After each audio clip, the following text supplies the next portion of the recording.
Pozdravljene, drage besedoljubke in ostali. Dobrodošli v besedi tedna. Danes je praznični dan. Dan, ko mošt dozori v vino. Dan, ko marsikdo malo globje pogleda v kozarček in se tako znajde v posebnih okoliščinah, ki jim z eno besedo rečemo alkoholiščine. Naša nova beseda tedna. Primer rabe besede. Včeraj nam je nepridiprav udrl v vrtno lopo, drage motorne žage in nove kosilnice se ni dotaknil, odnesel je samo plastenko z domačim vinom. Kot kaže, so ga k dejanju napeljale samo in izključno alkoholiščine. Ko se znajdemo v alkoholiščinah, zelo radi duhovičimo. Moj sosed denimo vedno znova ponavlja, da mu je osebni zdravnik jasno povedal: daj no, Brane, no, če že moraš piti, pi zmer, no.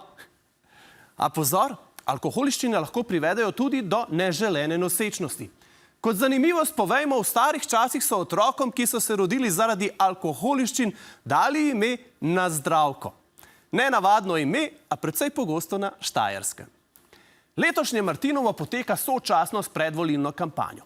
Marsikateri kandidat za župana potencialne volivce vabi k svojemu štantu, kjer se lahko tudi kaj spije.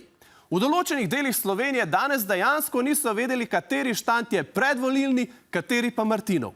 Pitju od štanta do štanta pravimo tudi konštantno pitje. Še ena alkoholiščinam sorodna beseda. In katera glasba je najbolj priljubljena ob štantih?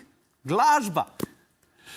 Dan po Martinovem pa tradicionalno potekajo tako imenovane mačkare. Podobno kot maškare, le da se tokrat v živali ne našemimo, temveč jelene, tigre in mačke predvsem čutimo. Za konec še ena hudomušna. Katere sanje se uresničijo za Martinovo? Eksanje. Ja, in eksanje seveda vodi naravnost v alkoholiščine, ki so bile naša tokratna beseda tedna. Eja, ti si že subscriber. Ja, valjda. Kdo pa še ni? Jelega.